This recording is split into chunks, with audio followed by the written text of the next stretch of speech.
आता कर्करोगावर उपचार होणार अत्याधुनिक आणि परवडणाऱ्या दरात. कोल्हापुरात सुरू झालंय क्युरा लाईफ कॅन्सर सेंटर. नामांकित medical oncologist doctor Akshay Shivchand यांच्या मार्गदर्शनाखाली chemotherapy, targeted therapy, immunotherapy, hormonal therapy आणि सर्व प्रकारच्या कर्करोगावर खात्रीशीर उपचार. Cura Life cancer centre, Rajarampuri 8वी गल्ली, कोल्हापूर. संपर्क 90 286 10 470.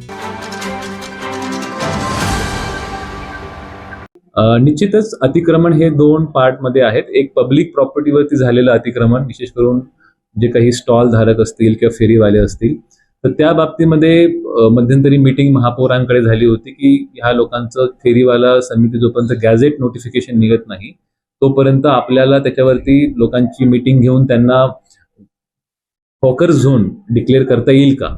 तर आता मलाही वेळ मागच्या आठवड्याभरापासून कंटिन्यू जीबी आणि बरेचसे काम असल्यामुळे मला वेळ भेटला नाही, पण आम्ही त्याची मीटिंग घेऊ. आणि ह्या बाबतीमध्ये सुद्धा ही जबाबदारी फक्त एकटी महानगरपालिकेची किंवा आयुक्तांची नसून सर्वसामान्य नागरिकांनी सुद्धा जबाबदारीने वागणं गरजेचं आहे की जे हॉकर्सला 2018 मध्ये ज्यांना रजिस्टर्ड करण्यात आलेलं आहे, ज्यांची नोंद आहे, नोंदणीकृत आहे, असे जर हॉकर्स सोडलेत, असे जर फेरीवाले सोडलेत, तर बाकी सर्व फेरीवाले हे अनधिकृत आहेत आणि त्यांच्यावरती आम्ही कारवाई करणारच. फक्त आता एक जीबी मीटिंग असो किंवा दुसऱ्या मीटिंग असो याच्यामुळे मला वेळ मिळाला नाही, परंतु ह्या बाबतीमध्ये प्रशासन कुठेही एक पाऊल मागे घेणार नाही. शहर साफ ठेवणं, शहर स्वच्छ ठेवणं, सुंदर नीटनेटके ठेवणं ही जशी माझी जबाबदारी आहे, ही सर्व नागरिकांची आणि लोकप्रतिनिधींची पण जबाबदारी आहे.